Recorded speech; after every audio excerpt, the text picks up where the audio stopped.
LinkedIn is pretty amazing at helping you grow your small business. We cannot stop your new clients from emailing you at 3 a.m. We can help you sell, market, and hire in one place.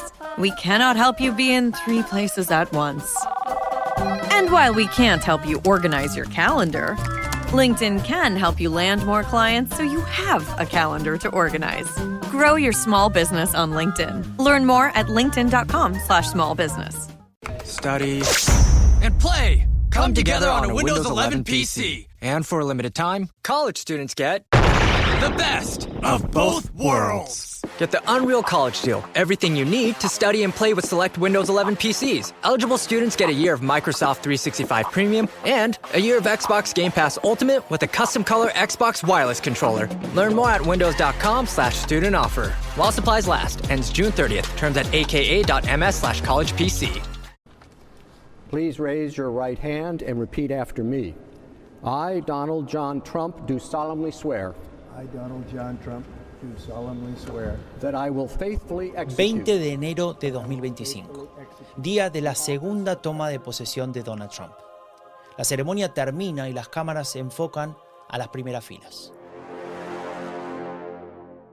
Están Elon Musk, CEO de Tesla, X y SpaceX, Mark Zuckerberg de Meta, Sundar Pichai de Google, Tim Cook de Apple, Jeff Bezos de Amazon. Los varones de Silicon Valley, sonrientes, flanqueando al nuevo presidente.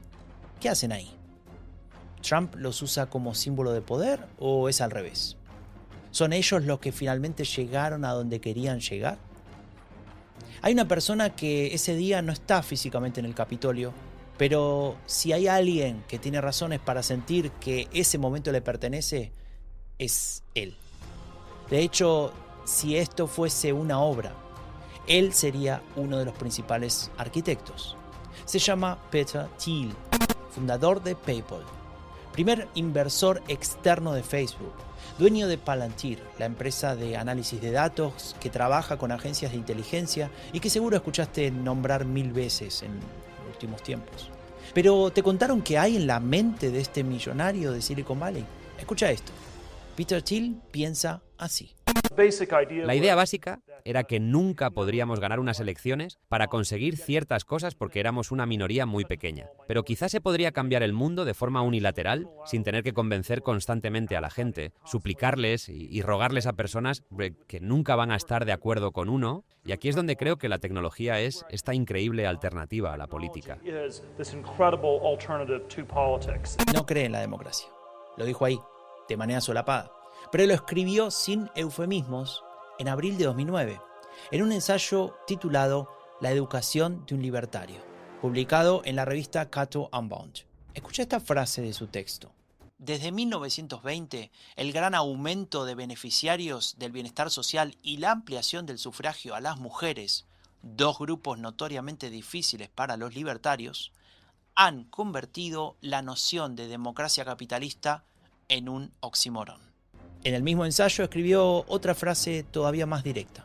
Ya no creo que la libertad y la democracia sean compatibles. Eso es de un hombre que 16 años después ve a sus protegidos gobernando Estados Unidos. Por eso es importante hablar de Peter Thiel, porque más allá de decirlo en sus discursos, sus textos y sus entrevistas, Thiel es el financista de esta idea. Esa que plantea que nuestro problema es la democracia y que la única solución es reemplazarla. Pero sus millones no solo sostienen esa idea, también sostienen candidatos y carreras políticas. Uno ha sido y sigue siendo el mismísimo presidente Donald Trump. Otro, su actual vice, J.D. Vance. Thiel es un hombre que está convencido de que hay que quitar la democracia del medio. Es el caballero de la ilustración oscura, el exponente de los varones de Silicon Valley. Él ha llegado a la Casa Blanca. Hoy, tercer episodio de nuestra miniserie sobre MAGA, los arquitectos.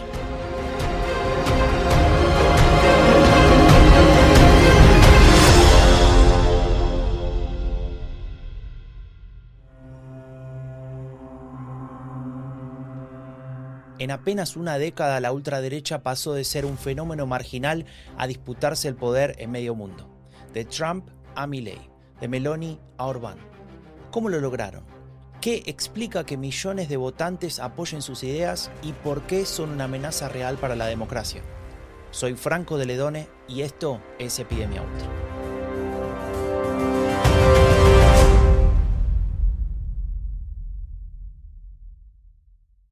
This episode is brought to you by Redfin. You're listening to a podcast, which means you're probably multitasking. Maybe even scrolling home listings on Redfin, saving homes without expecting to get them. But Redfin isn't just built for endless browsing. It's built to help you find and own a home. With agents who close twice as many deals, when you find the one, you've got a real shot at getting it. Get started at redfin.com. Own the dream. This episode is brought to you by Ferrero. Soccer's biggest stage is approaching, and Ferrero is making it easy to go all in. Pick any two Ferrero brands from Kinder Bueno to Ferrero Rocher, and you could win the $1 million grand prize, plus an exciting range of daily and weekly prizes. Don't miss your shot. Official rules apply. Learn more at goallinandwin.com.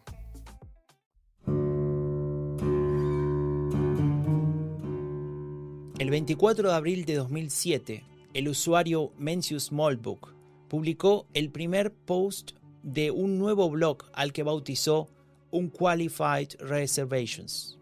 El texto comienza con la siguiente frase. El otro día estaba trasteando en mi garage y decidí construir una nueva ideología. Así como quien se propone hornear un pastel o salir a dar un paseo, un bloguero desconocido inició una historia que llega hasta nuestros días. Tal vez sin ser del todo consciente, Moldbug sentó las bases del movimiento neorreaccionario. Así empieza este fragmento del libro Epidemia Ultra sobre este tema. Mencius Moldbug, en realidad, es un seudónimo. Su nombre real es Curtis Yarvin, un ingeniero informático de California, o como le gusta llamarse en ese branch, un arquitecto. Lo que estaba construyendo en ese garage va a tardar 20 años en llegar al centro del poder político del país más importante del mundo.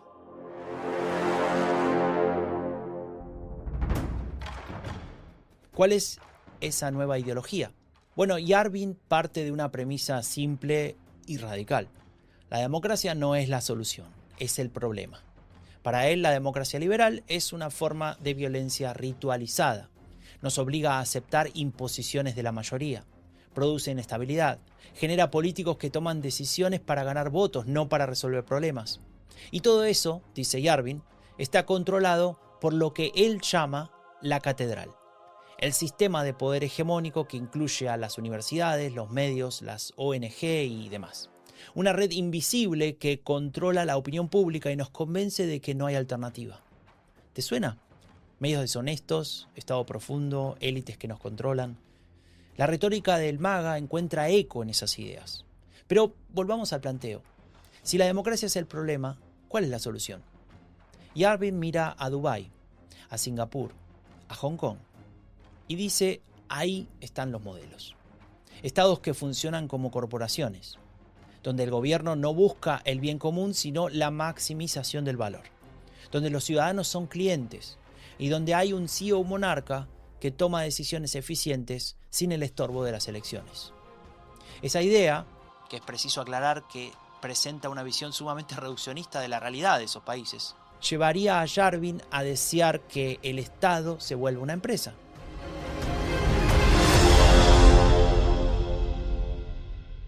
Pero esto presenta otra pregunta. ¿Cómo hacer esa metamorfosis? Yarvin dice tener una respuesta. Se trata de un proyecto que él ha bautizado como Rage, lo que en español se podría traducir como furia, pero que en realidad es el acrónimo en inglés de Retire All Government Employees, es decir, despidan a todos los empleados públicos.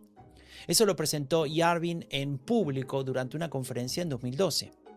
13 años más tarde, Elon Musk ponía en marcha el DOGE, es decir, el Departamento de Eficiencia Gubernamental, que buscaba reducir el gasto y el despilfarro siguiendo una mentalidad de CEO empresario en el gobierno de Donald Trump, el actual. El resultado fue bastante distinto a lo esperado. La ofensiva de Musk terminó siendo un gesto ampuloso y demagógico porque produjo vacíos legales debido a la eliminación unilateral de normativas, lo que llevó a un caos administrativo. Y esto se vio intensificado por la pérdida de capital humano, ya que los despidos masivos dejaron a las agencias sin sus recursos técnicos en muy pocos meses. Esa experiencia nos deja una enseñanza. Es muy fácil fantasear con un mundo articulado en estados corporaciones, con CEO monarcas, expertos en todo, con absoluta eficiencia. Lo difícil es llevarlo a la realidad.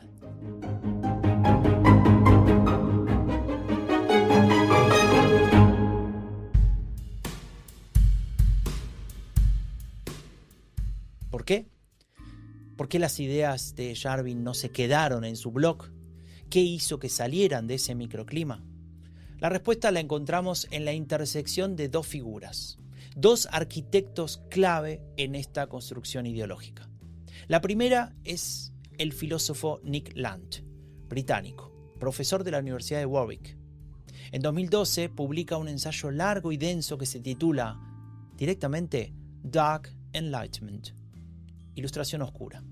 Es el texto que le da nombre y forma teórica a lo que Yarvin venía escribiendo desde su garage. Land hace explícito lo que el bloguero dejaba implícito. Esto es un proyecto antidemocrático, autoritario, reaccionario. Un rechazo consciente y deliberado a los valores de la Ilustración: igualdad, derechos individuales, pluralismo. Si Yarvin fue quien dibujó los planos, podríamos decir que Land levantó la teoría que sostiene el edificio. Y la segunda persona es Peter Thiel. Y Thiel no es un filósofo, es un operador. Volvamos a aquel ensayo de 2009 que mencioné al principio, el de Cato Unbound. Para Thiel, cuanto más personas votan, más demandas aparecen. Más redistribución, más servicios públicos, más regulación. Todo eso es un obstáculo para la libertad real, que para él es la libertad del capitalismo sin trabas. Y si la democracia es el obstáculo, hay que encontrar la forma de superarla. ¿Cómo? No con un golpe de Estado, con algo más sofisticado, instalando las ideas en el lugar correcto, financiando a las personas indicadas, jugando a largo plazo, estableciendo los cimientos. En su libro De 0 a 1, Thiel escribe lo siguiente: la competencia es para perdedores. Es una idea empresarial, pero también es una filosofía política. El monopolio es deseable, la deliberación es ineficiente. El ganador debe gobernar sin obstáculos. Y prestemos atención a su frase favorita, la pregunta que hace en las clases de Stanford. ¿Cuál es esa verdad que consideras cierta, aunque casi nadie más esté de acuerdo con vos? Para Thiel, la Ilustración Oscura es esa verdad, y lleva décadas financiando el proyecto de hacerla mainstream.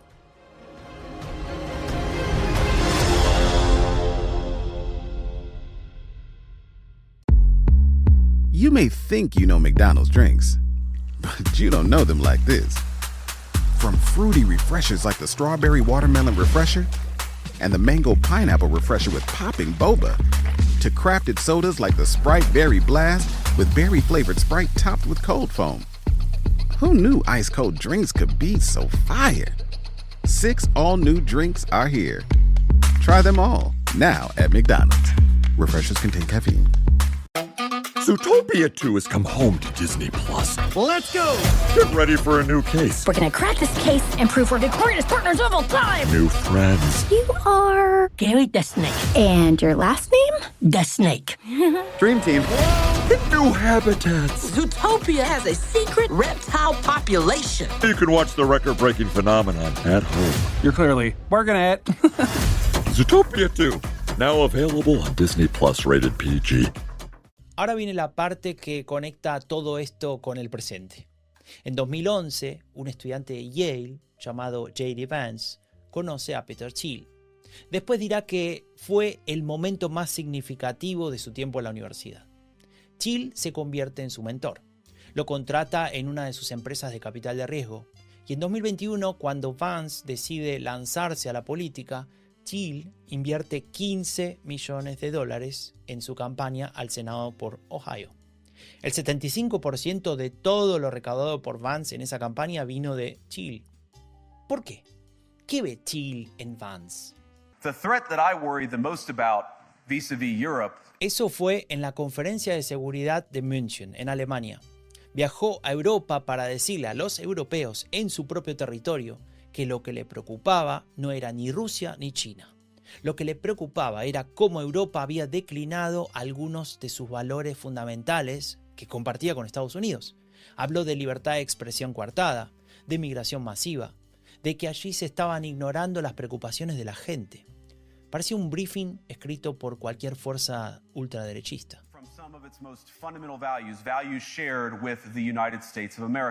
Pero ahora viajemos en el tiempo, unos años atrás. Escuchemos lo que dijo Vance en septiembre de 2021 en un podcast llamado Jack Murphy Live, antes de ser candidato. Hablaba de alguien que nombramos hace un ratito. Hay un tipo, Curtis Yarvin, que ha escrito sobre algunas de estas cosas y entonces, una es básicamente aceptar que todo esto se va a derrumbar sobre sí mismo, ¿no? Y así la tarea de los conservadores ahora mismo es preservar todo lo que se pueda preservar. Y luego, cuando llegue el inevitable colapso del país, asegurarse de que los conservadores puedan ayudar, ya sabes, a reconstruir el país de una forma que sea realmente mejor. Tiendo a pensar que deberíamos apoderarnos de las instituciones de la izquierda y volverlas contra la izquierda. 4 años después, Vance es el vicepresidente de Estados Unidos. Y en esa misma entrevista de 2021 dijo algo más, palabra por palabra. Muchos conservadores han dicho que deberíamos desmantelar el Estado administrativo. Básicamente deberíamos eliminar el Estado administrativo. Yo simpatizo con ese proyecto, pero otra opción es que simplemente nos apropiemos del Estado administrativo para nuestros propios fines. Deberíamos despedir a toda la gente. Creo que lo que Trump debería hacer, si tuviera que darle un consejo, es despedir a todos y cada uno de los burócratas de nivel medio, a todos los funcionarios del Estado administrativo, y sustituirlos por nuestra gente.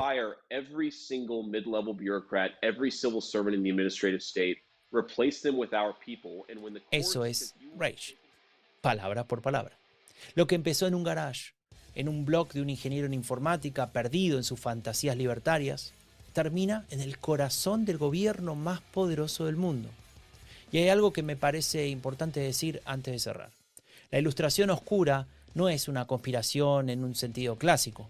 No hay una reunión secreta donde un grupo de villanos planea destruir la democracia. Es algo más difuso y por eso más peligroso.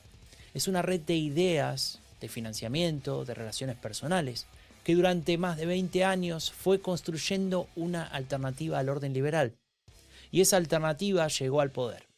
Lo que Yarvin describió en su blog en 2007, lo que Thiel financió con millones de dólares durante una década, lo que Vance articuló en un podcast en 2021, hoy se llama política pública. Los planos se convirtieron en edificio y los arquitectos de la ilustración oscura hoy están gobernando.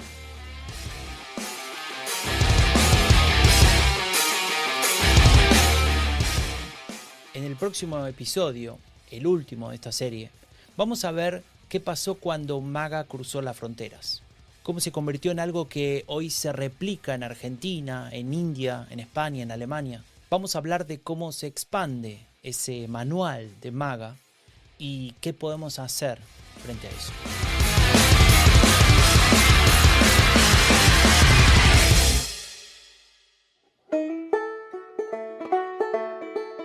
Si este episodio te dejó pensando y querés conocer más sobre cómo la derecha radical está conquistando el mundo, de qué herramientas se vale y qué podemos hacer, te lo cuento en el libro Epidemia Ultra, del fascismo europeo a Silicon Valley. Lo encontrás en cualquier librería o en el enlace en la descripción del episodio. Y te tengo una gran noticia, una que quiero compartir con vos. El libro ya no solo se consigue y se distribuye en España, sino que desde abril Epidemia Ultra también está en México. Así que vamos creciendo. Si querés apoyar este proyecto para que podamos seguir haciendo análisis como este, podés ingresar a epidemiaultra.org/apoyar o simplemente compartí el episodio con la gente que le puede interesar. Mandáselo a todo el mundo. Yo soy Franco de Ledone y esto fue Epidemia Ultra.